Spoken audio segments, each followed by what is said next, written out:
Let the world outside gently fade as you find your most comfortable position, allowing your body to grow heavy, supported, and still. Your breath is a soft, silent anchor in the quiet of this moment, a gentle tide rising and falling. We are about to begin a journey, not with our feet, but with our minds.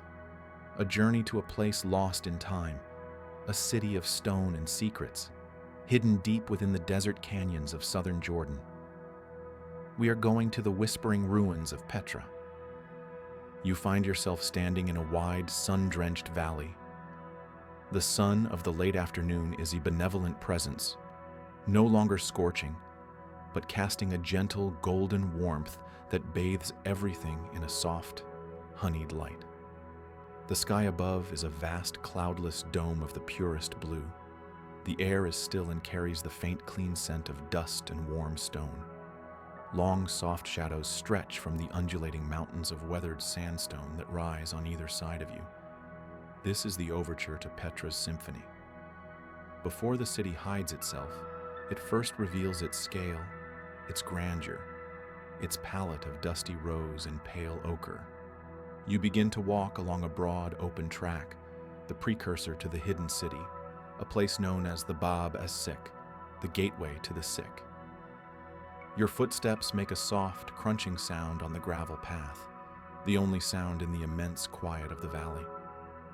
You feel a sense of profound anticipation, a slow-building feeling that you are approaching something of immense significance, something that has been waiting patiently for your arrival for centuries.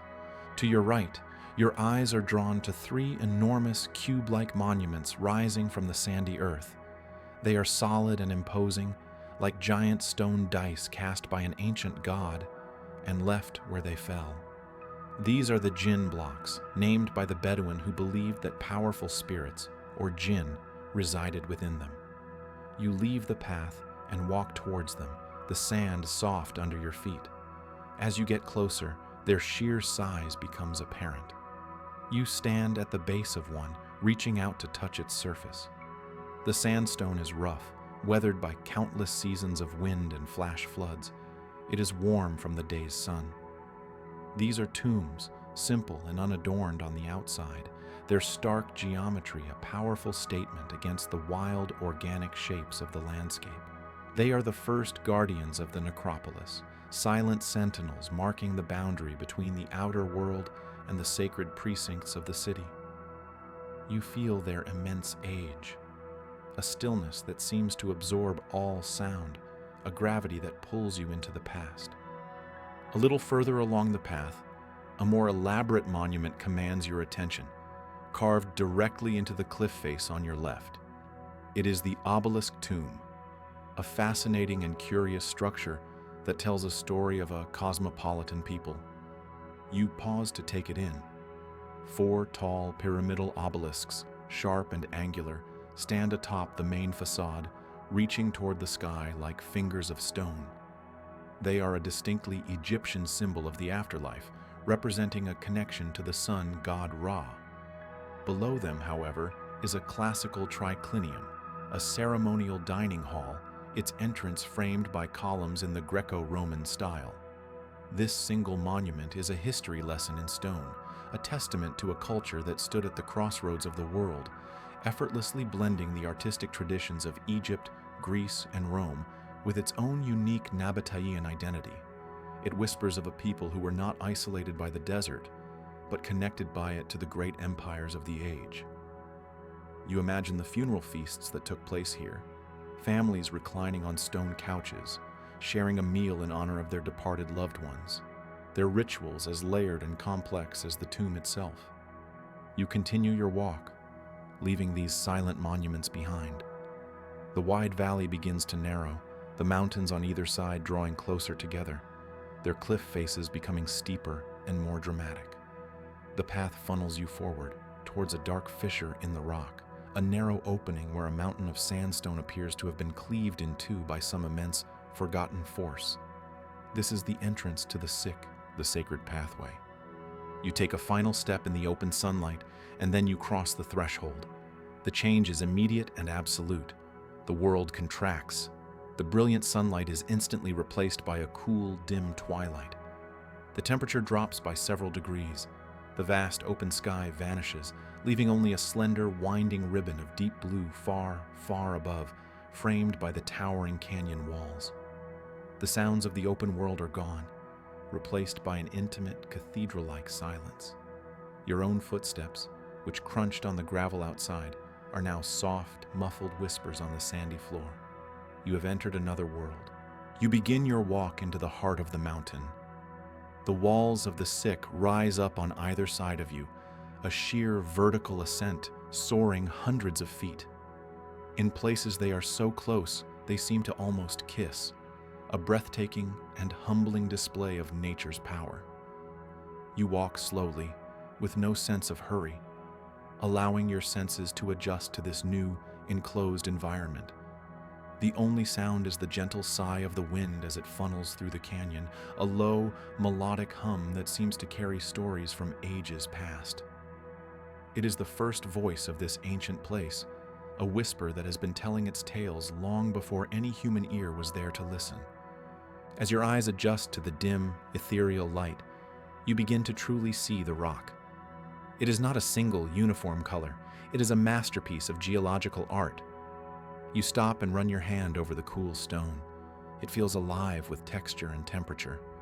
Swirls of deep rose red like poured wine bleed into bands of ochre and pale apricot. Veins of violet and lavender streak through layers of sandy beige, as if a painter had dragged a brush through wet clay.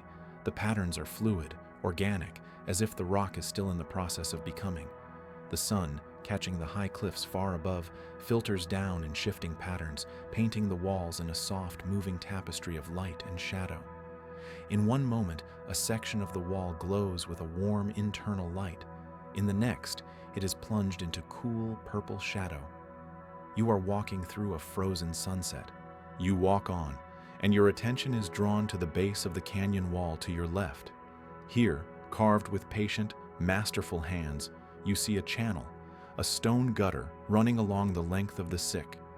On the opposite wall, there is another, its twin. These are the arteries of ancient Petra. For this city to thrive in the heart of the desert, water was more precious than gold. The Nabateans, the ingenious Arab traders who built this city, were masters of hydraulic engineering. They carved these channels to capture every precious drop of flash floodwater, guiding it from the hills, through this very canyon, and into vast cisterns within the city. You can see sections where the channels are covered with stone slabs, protecting the water from evaporation and debris.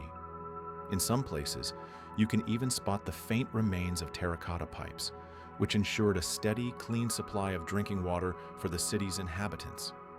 This wasn't just a matter of convenience, it was a matter of survival, a triumph of ingenuity over a harsh environment. As you walk alongside these empty channels, you can close your eyes and almost hear the ghost of that sound, the gurgle and flow of clear, life-giving water rushing past, a sound of prosperity and security that echoed in this passage for centuries. The sound would have bounced off the high canyon walls, filling the sick with the music of life. The path meanders, a gentle serpentine curve that prevents you from ever seeing too far ahead. Each turn holds a new secret, a new play of light, a new texture on the stone. This was intentional. The sick was designed to be a slow, dramatic revelation. It builds anticipation with every step. You come around a bend, and the canyon widens slightly into a small, sun-dappled clearing. Here, you notice small niches carved into the walls, some just simple hollows, others more ornate, like miniature temples. These were sacred spaces, votive niches where travelers would leave offerings. Imagine a caravan of merchants, their journey's end in sight.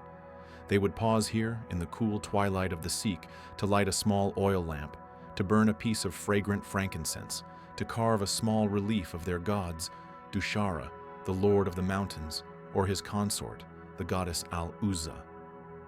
It was a moment of thanks for a safe journey and a prayer for prosperous trade ahead. You can feel the quiet reverence of those countless moments, a silent energy that still lingers in the air, absorbed by the very stone. Further on, The path is paved for a short stretch with the original Nabatean flagstones. They are worn and uneven, their surfaces polished smooth by millions of footsteps over the centuries. You walk on these stones, feeling a direct connection to the ancient people who walked here before you. This section would have marked the most sacred part of the procession. You see the remnants of a larger carving, worn away by the wind and the flash floods of 2,000 years. You can just make out the shape of feet, the bottom of a robe, the powerful legs of two camels. This was once a great relief sculpture of a caravan leader and his animals, a monument to the trade that made Petra one of the great crossroads of the ancient world. You can almost see them in your mind's eye, the calm, steady gaze of the camels, their packs laden with spices from India, silks from China, and precious incense from the southern coast of Arabia. This canyon once echoed with their soft footsteps and the gentle murmur of their handlers. Now all that remains is the whisper of the wind and the faint outline of forgotten glory. The cyc narrows again, the walls closing in until you can almost touch both sides at once. The sliver of sky above becomes a mere thread of light. It is darker here, more intimate. The silence is deeper, more profound. It feels as if you are walking through the very heart of the mountain. The journey itself is a preparation, a transition from the outer world to the sacred hidden world within. It was designed to humble and to awe, to make any visitor, whether a simple trader or a foreign emissary, feel small in the face of the city's mysterious grandeur. You are walking through time, each step taking you further from your own world and deeper into the past. You continue your slow, unhurried walk. You feel a sense of timelessness, as if this walk has no beginning and no end. But then, you sense a change, a subtle brightening of the light ahead. The path takes another turn, and another. The anticipation builds. Through a narrow opening, you see not a sliver of blue sky, but something else. A sliver of impossible architecture, glowing in a precise shaft of sunlight. It is a warm, rosy pink. You can make out a fragment of a column, the curve of a sculpted urn. Your pace might quicken just a little, your heart beating in quiet anticipation, drawn forward by this tantalizing glimpse. The fissure widens with your final steps, and you emerge from the narrow confines of the cyc into a wide, open space. And there it is. Before you, bathed in the soft afternoon light, stands Al-Khazneh, the Treasury. The sudden revelation is overwhelming, a visual symphony that stills the breath in your lungs. It is not a building that was built, but a facade that was revealed, carved with astonishing precision directly from the face of the solid rock cliff. It rises over 130 feet, a breathtaking vision of columns, statues, and intricate friezes, all sculpted from the same rose-red sandstone, all a single monolithic piece of art. You stand motionless in the sandy plaza, simply taking it in. The scale is immense, humbling. The artistry is sublime. You have emerged from a natural wonder into a man-made one, and the transition is seamless. You let your eyes slowly travel over the details of the facade, a guided tour for your mind's eye. The lower level is a classical temple portico with 6 towering Corinthian columns. Between the columns stand reliefs of the Dioscuri, Castor, and Pollux, the twin gods who protected travelers on their journeys, a fitting symbol for a city built on the wealth of the caravan trade. Your gaze drifts upwards past the main colonnade to the upper level. Here, a central circular temple, a tholos, is flanked by 2 broken pediments. This architectural flourish is a hallmark of the Baroque style of the ancient world, a sign of confidence and creativity. Atop the tholos stands a figure you can now see is Isis Tyche, a hybrid goddess of fortune, blending Egyptian and Greek beliefs. On the rooftops, carved eagles, symbols of Zeus and of Nabatean male deities, prepare to take flight. This facade is a pantheon in stone, a declaration of a worldly syncretic faith, a message to all who arrived that they were entering a powerful and sophisticated kingdom. And at the very top, crowning the monument, is the famous stone urn. It is pockmarked and scarred. You can clearly see the marks of bullets fired long ago, a testament to the local legend that an Egyptian pharaoh hid his treasure within it. For centuries, Bedouin would fire their rifles at it, hoping to break it open and release the fortune within. But the urn is solid rock, just like the rest of the facade. The only treasure it ever held was the beauty of its own creation and the mystery of its purpose. You walk forward, across the wide, sandy plaza, until you are standing at the very base of the monument. The cool shade of the facade falls over you. You can tilt your head back and look straight up the length of the carved columns.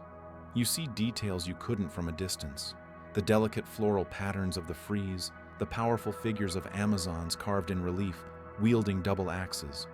Imagine this place when it was new, the edges of the carving sharp and clean, perhaps even painted in vibrant colors, golds, reds, and blues, gleaming in the sun. A spectacle of wealth and power designed to astonish all who emerged from the shadows of the Sikh. Was it a temple? A library? The tomb of a great Nabatean king? Perhaps Aratus IV? The debate continues. Its true purpose is one of the many secrets Petra still keeps. The great dark doorway beckons. It is a portal into the mountain itself. You step through it, moving from the sunlit plaza into the cool, cavernous interior. The air is still and silent. After the impossible intricacy of the facade, the inside is startlingly, profoundly simple. A single, large, square chamber with two smaller rooms leading off the sides. The walls are smooth, unadorned rock. The ceiling is high and lost in shadow. There are no carvings, no inscriptions, no treasure. The only decoration is the natural swirling color of the sandstone itself. The simplicity is deliberate and powerful. It suggests that Nabatean spirituality was not one of interior decoration, but of sacred space. The true art was the exterior, a statement to the world. The interior was a private, sacred heart, a space for quiet contemplation, sheltered from the world. You linger for a moment in the cool darkness, the silence of the room broken only by the faint, distant whisper of the wind outside. Then, you step back out into the light, blinking as your eyes readjust. You turn from the Treasury and look down the path that continues from the plaza. The canyon widens here, becoming a broader valley. The journey into the city truly begins now. You follow the wide, sandy path as it leads away from the Treasury. The sheer cliffs still flank you on either side, but they are further apart now, giving you a sense of a grand, natural avenue. And it is here that you begin to understand that Petra was not just a collection of monuments, but a vast necropolis, a city for the dead as much as for the living. Carved into the cliff face on your right is a long, breathtaking procession of tombs. This is the street of facades. They are not as ornate as the Treasury, but they are no less impressive in their number and scale. Dozens of them stacked one above the other, their square doorways like dark, vacant eyes staring out across the valley. You pause to look at their designs. Some are simple, clean-cut facades, relying on the sheer scale and the rich color of the stone for their effect. Others have intricate crow-step patterns carved along the top, a design borrowed from ancient Assyrian and Mesopotamian architecture, another sign of the many cultures that met and mingled here.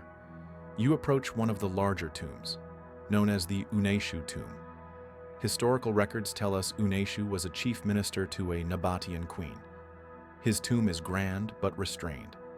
You imagine his family, dressed in fine linen, holding a funeral procession along this very street, their grief echoing in this valley of silent stone houses. These weren't just tombs. They were statements of status and lineage, a permanent, unyielding declaration of a family's importance, carved into the very landscape of their city. You walk slowly past them, this silent audience of stone houses. The sheer industry is staggering.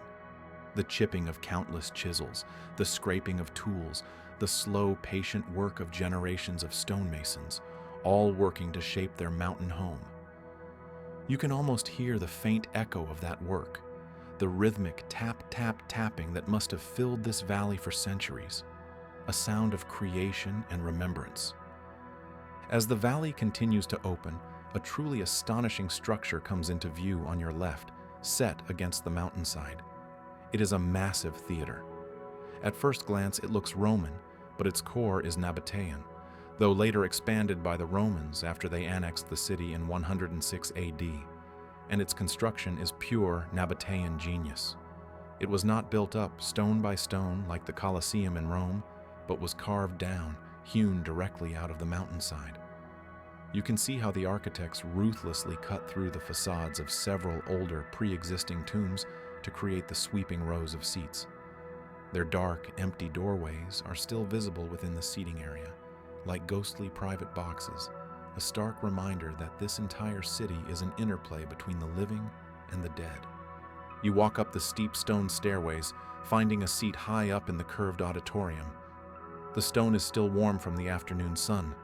From here, you can see back toward the street of facades and down the valley ahead, which opens into the city proper. The acoustics are still remarkable.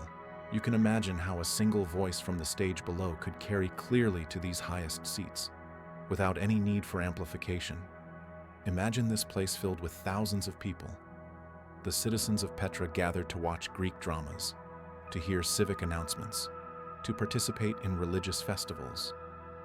Imagine the color of their robes, the murmur of the crowd, the drama unfolding on the stage below, all of it taking place in this magnificent theater carved from a tomb-filled mountain.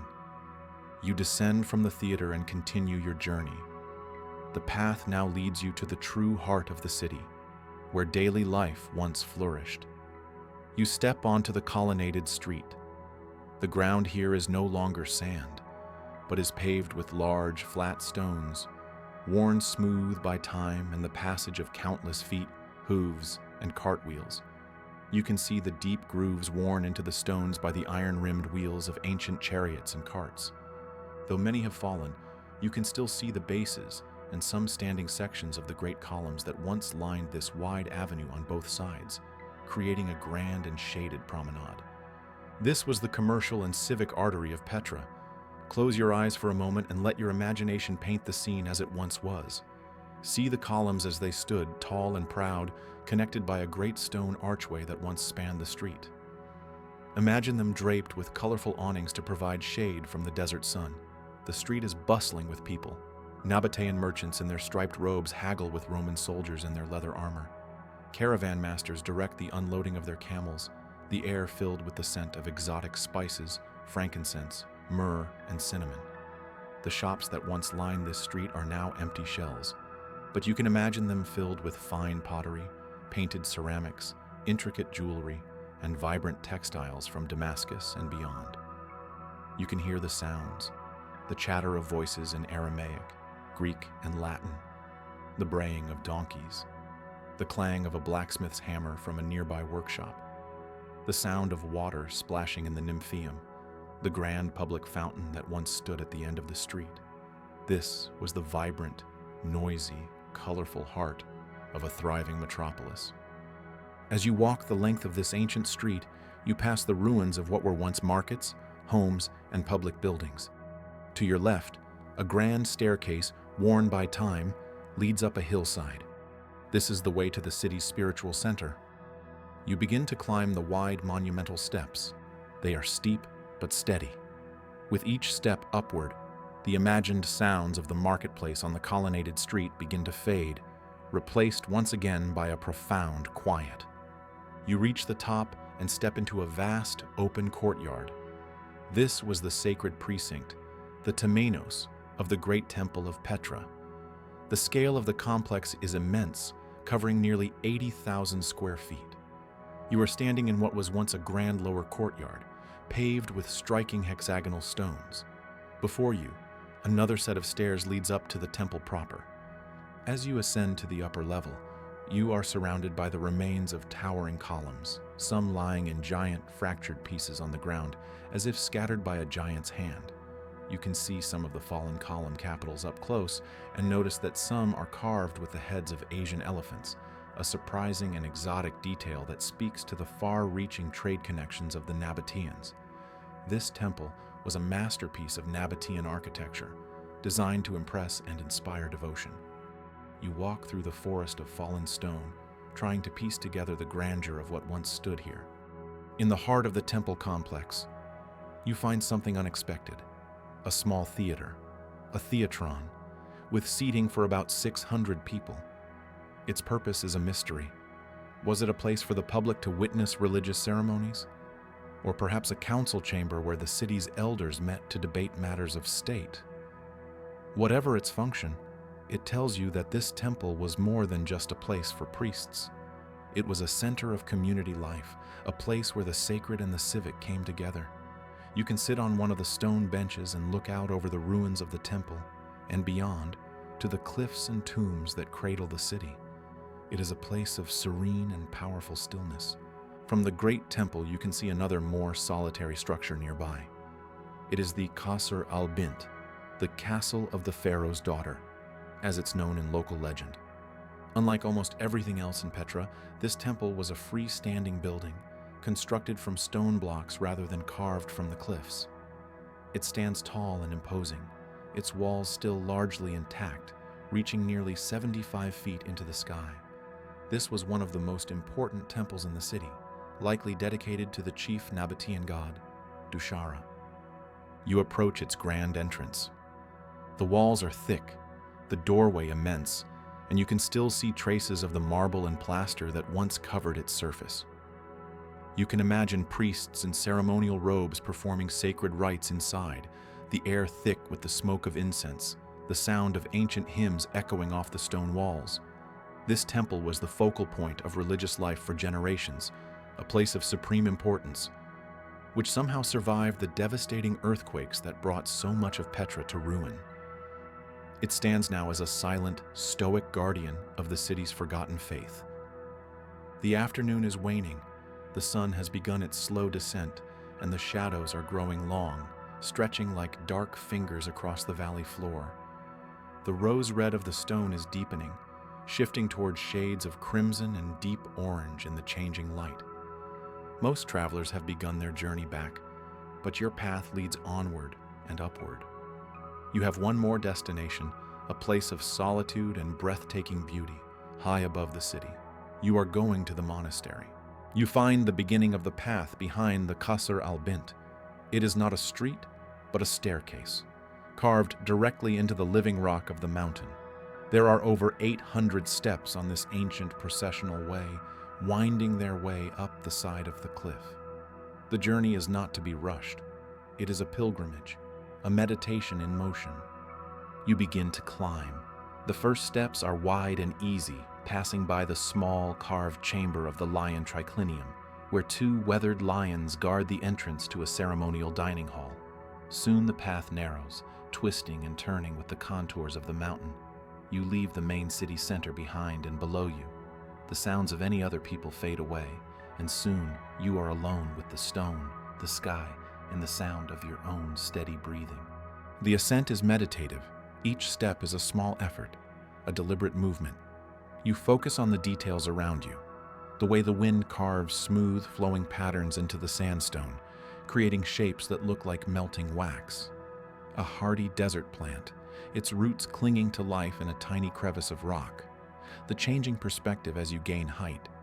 The colonnaded street becoming a thin line. The great temple a complex pattern on the valley floor. The world expands with every step you take. The path is a marvel of engineering. It dips into shaded hollows where the air is cool and still, then emerges onto sun-drenched ledges that offer dizzying views. In some places, the drop-off is sheer, and you feel a sense of immense space and freedom. In others, the path is a narrow corridor between towering rock formations, and you feel enclosed and protected. This path was designed as a journey of purification, a climb that would prepare the soul for the sacred space that lay at its summit. You pause halfway up, finding a flat rock to rest on. You look out over the entire city of Petra, laid out below you like a map. You can trace your own journey, from the narrow opening of the Psyche, past the Treasury, along the street of facades, through the heart of the city. You see it all now, not as individual monuments, but as a single, magnificent whole, a city in perfect harmony with its dramatic landscape. The silence up here is absolute, broken only by the cry of a distant bird or the ever-present whisper of the wind. The air is thinner, clearer. You continue your climb. The steps become steeper, more worn. You can feel the passage of the countless pilgrims who have walked this path before you over 2 millennia. Their feet have softened the edges of the stone. Their hands have polished the rock faces they used for balance. You are part of a long, unbroken line of souls drawn to the magic of this place, each one making the same effortful ascent toward the sacred. Finally, after what feels like a lifetime of climbing, the path levels out. It turns through a narrow passage, cutting through the final rock outcrop, and you step out onto a wide, sandy plateau high up in the mountains. And there, before you, it takes your breath away. Djinn, the monastery. It is immense, even larger and more imposing than the Treasury. It is carved, like everything else, from the face of an entire mountain. Its design is simpler, more austere, but it possesses a raw elemental power. The facade is nearly 150 feet high and even wider, its massive columns and stark, clean lines speaking of a powerful, confident faith. It dominates the landscape, yet seems to be a part of it, as if the mountain itself chose to reveal this perfect form from within its heart. The sun is now very low, hanging just above the western mountains. It is the golden hour. A magical, transformative light washes over the entire plateau. The facade of the monastery, which might have seemed a pale tan in the midday sun, now glows with an intense, fiery gold. The stone seems to drink in the light, radiating a warmth and a color that feels alive. You walk across the open ground, your feet sinking into the soft, cool sand. There are no crowds here. The day trippers are long gone. A profound sense of peace settles over you. This is a place of sanctuary, a place of quiet contemplation. Its name, the monastery, comes from the belief that it was used as a church by early Christians, and you can see crosses carved into the interior walls. But its original purpose was Nabatean, likely a temple or a memorial to a deified king, a place for sacred feasts and ceremonies. You find a place to sit on a smooth rock opposite the great facade, and you simply watch. You watch as the light changes, the shadows shifting and deepening.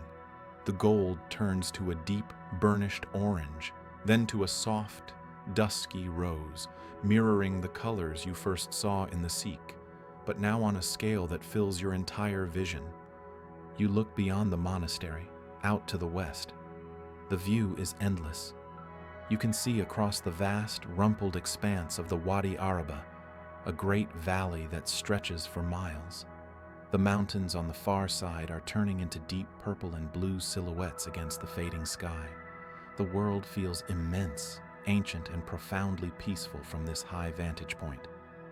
Here, at the end of your journey, you can reflect.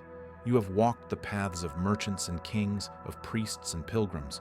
You have seen a city built not of quarried stone, but of the living rock itself. A city that mastered the desert, that commanded the trade of empires, and that eventually, slowly, faded back into the silence of the mountains, its memory kept alive only by the local Bedouin. For centuries it was a lost city, a place of myth. And now, you have walked its streets. You have felt the coolness of its stone and listened to the whisper of its wind. The stone remembers. It remembers the flow of water, the sound of the chisel, the murmur of prayer, the clamor of the marketplace. It holds all of that life in its silent, patient heart. The last sliver of the sun dips below the horizon. The vibrant colors of the sunset begin to fade from the sky, softening into a gentle palette of lavender and deep indigo. The facade of the monastery loses its fiery glow, becoming a colossal dark silhouette against the deepening twilight. The air grows cooler, carrying the clean scent of the high desert. One by one, the first stars begin to appear in the clear desert sky. First Venus, the evening star, bright and steady. Then others join it, brilliant, sharp points of light in the vast, velvety darkness. unobscured by the lights of any modern city. Soon, the sky is awash with them, and the faint, milky trail of our galaxy stretches across the heavens. The silence is now complete. The journey is over. You have arrived at a place of timeless stillness. Here, resting high above the lost city, under a blanket of stars, there is nothing left to do but breathe. Breathe in the cool, clean desert air. Breathe out and let yourself drift. The whispering ruins of Petra have shared their secrets with you, and now they cradle you in their ancient, silent peace. Allow yourself to rest, to sleep, held in the heart of the rose-red city, half as old as time.